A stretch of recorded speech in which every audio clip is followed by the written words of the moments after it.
بسم الله الرحمن الرحيم. السلام عليكم. هنتكلم النهاردة عن جودة المية وأثرها على أداء الحيوان. المستويات الآمنة من العناصر المعدنية بتكون قد إيه؟ المستويات غير الآمنة للعناصر المعدنية بتبقى كام وتأثيرها على الحيوان. أنا جايب مجموعة جداول.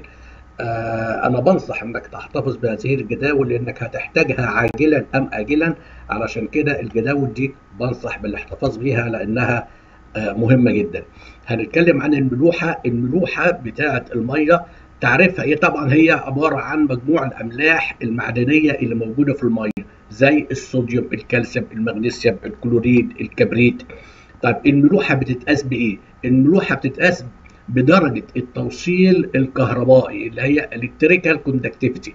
وحدة القياس بتاعة الملوحة اللي هي مايكرو سيمنز، مايكرو سيمنز اللي على السنتيمتر.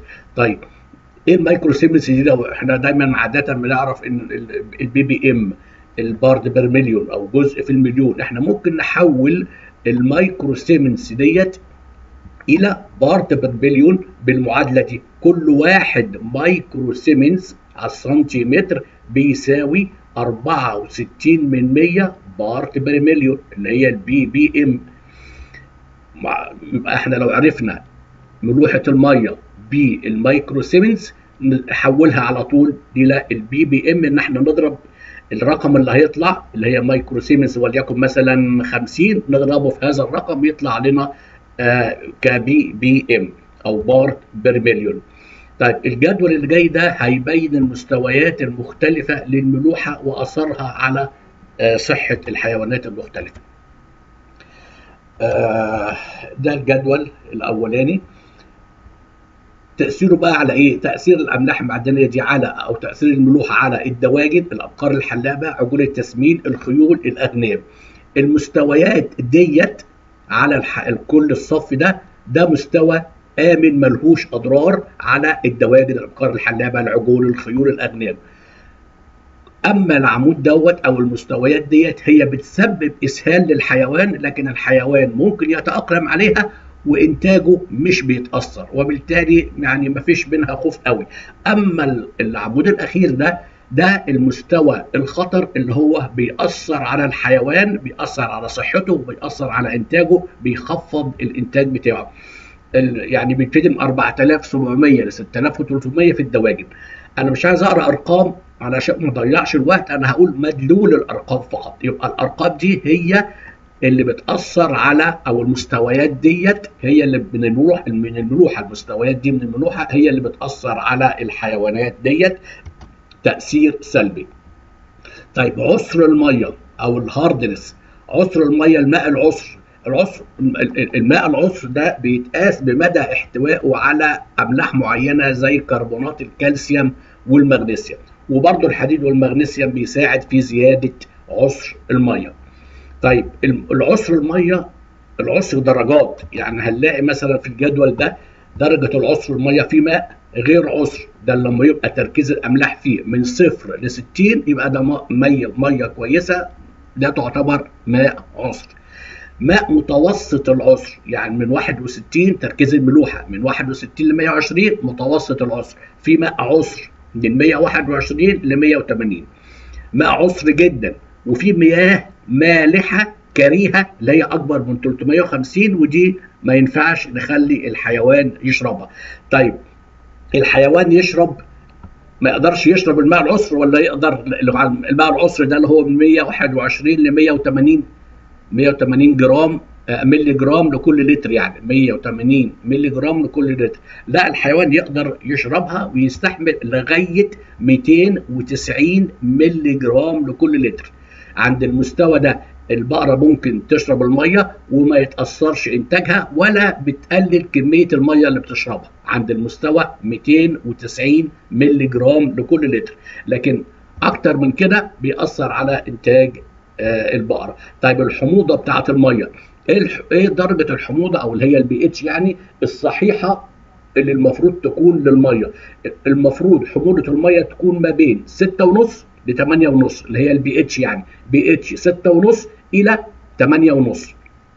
لو كانت الحموضه عاليه يعني البي اتش قليله، يعني اقل من 5.5، دي بتقلل كميه الاكل اللي بتاكلها البقره. طبعا بتقللها ان بتزود الحموضه في الكرش، ولما الحموضه بتزيد البكتيريا، بعض البكتيريا بيموت فما بتقدرش تهضم الاكل، او هضم الاكل بيقل، وبالتالي كميه الاكل اللي بتاكلها البقره بتقل.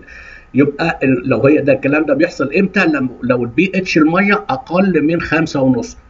ولو هي قلويه او اعلى من 9 بقى، القلويه احنا عارفين ان هي من 7 فما فوق. لو 9 القلويه بتاعتها دي لها اضرار على الحيوان، بتسبب اسهال، بتسبب اضطرابات هضميه، بتقلل كفاءه التحويل الغذائي نتيجه ان الهضم قل، وبالتالي كميه الاكل بتقل.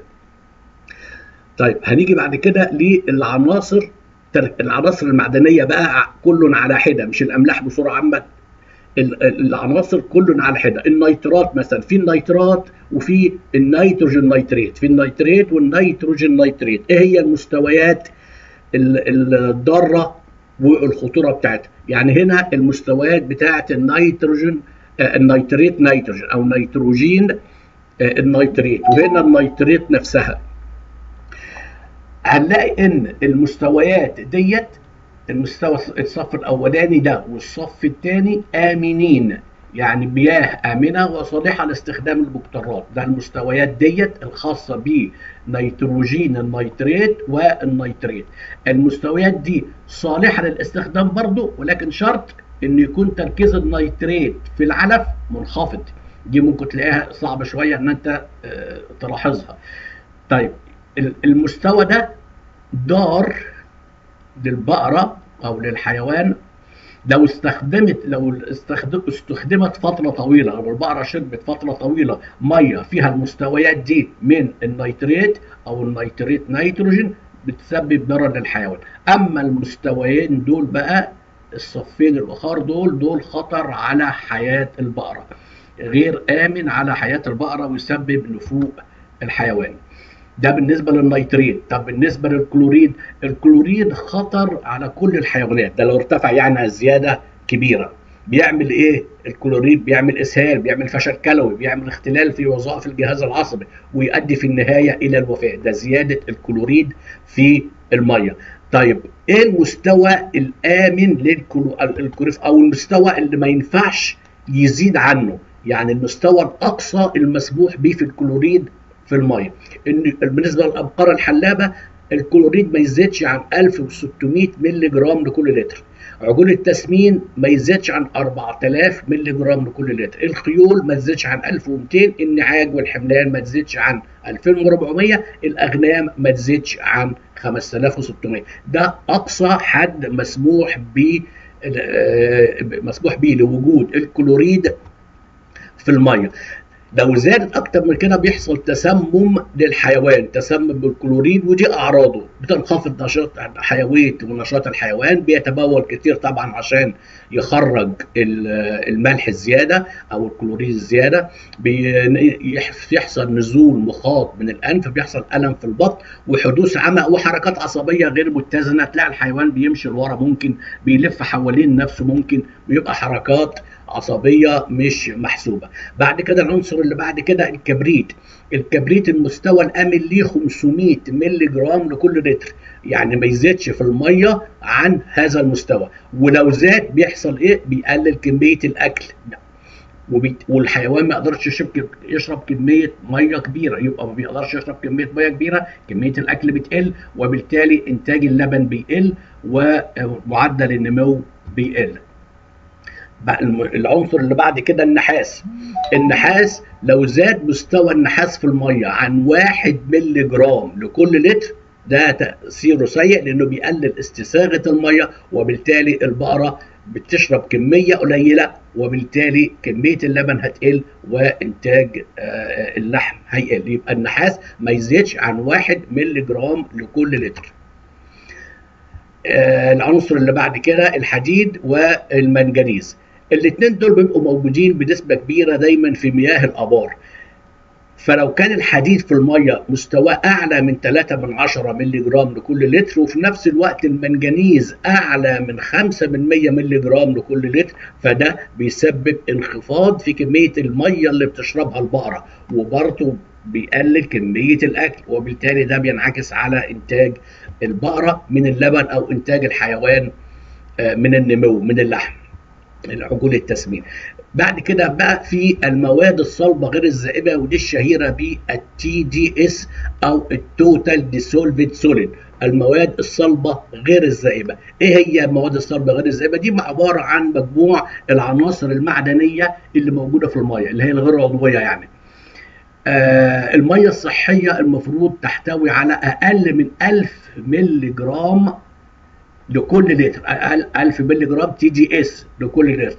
اما المستوى من 1000 ل 3000 للتر ده بيبقى مقبول، دي بيأثر بسيط على الحيوان لكن مقبول. اما المستوى الاكثر من 3000 مللي جرام ده بيخلي الميه اقل استساغه، وبالتالي كميه الميه اللي بيشربها الحيوان اقل، وبالتالي ده بيأثر تأثير سلبي على انتاج اللبن.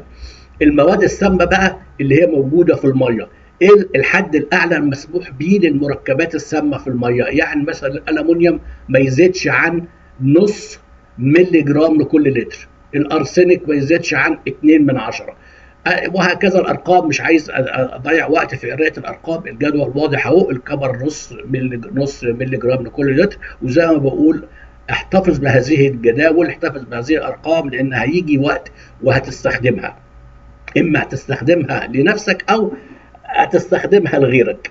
طيب الجدول اللي بعد كده هو ده امتداد الجدول. الليد اللي هو الرصاص الحد الاقصى المسموح به هو 1 من 10، الزنك الحد المسموح به 24 مللي جرام لكل لتر.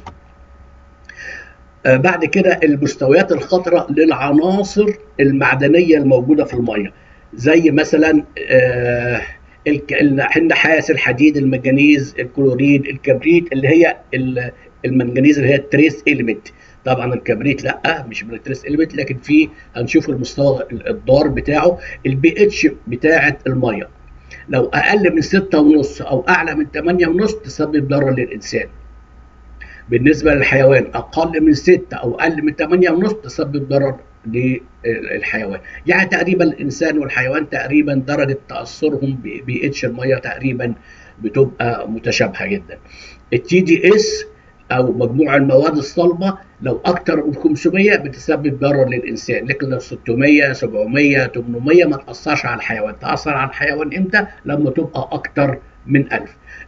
النيتروجين بتاع النيتريت او النيتريت نيتروجين تاثر على الانسان لو هي اكتر من 10 11 15 16 ما تاثرش على الحيوان، لكن عشان تاثر على الحيوان لازم تكون اكتر من 20. وهكذا بقيه العناصر المعدنيه. مش عايز اشرح كتير، مش عايز اقرا ارقام كتير، الارقام موجوده قدام حضراتكم عشان ما نضيعش وقت.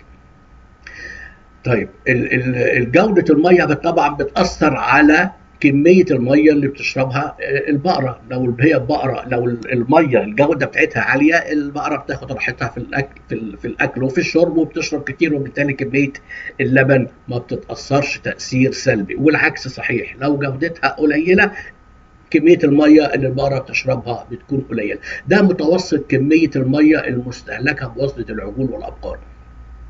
يعني العجول الهولشتاين اللي هي عمرها شهر بتشرب كمية قد ايه مية في اليوم؟ من 1.3 إلى 2 جالون في اليوم. الجالون ده بيساوي قد ايه؟ كام لتر يعني؟ الجالون بيساوي 3.78 لتر، يعني بالتقريب تقدر تقول 3.8 لتر. يبقى الجالون بيساوي بالتقريب 3.8 لتر.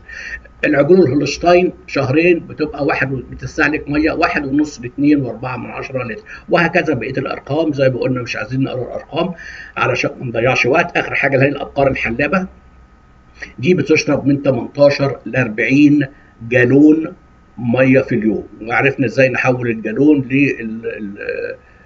الى لتر، ان الجالون الواحد بيساوي 3.8 تقريبا لتر، 3.8.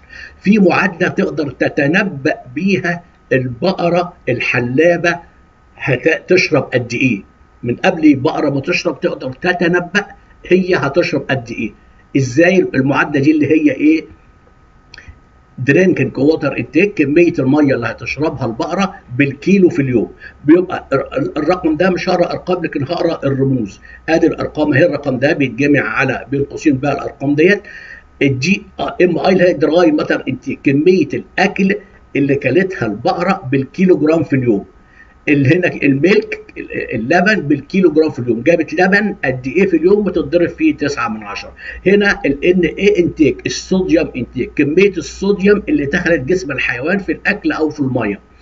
هنا المينيمم تمبريتشر اللي هي درجه الحراره الدنيا اللي الحيوان بيتعرض ليها. تكتب الحاجات ديت تقدر تحصل على الرقم المتوقع ان البقره الحلابه هتشربها. دي يعني المعادله دي خاصه بالابقار الحلابه فقط، والمعادله اللي بعدها خاصه بالابقار الجافه. نفس الشيء هنا اهو، بس الاختلاف ايه؟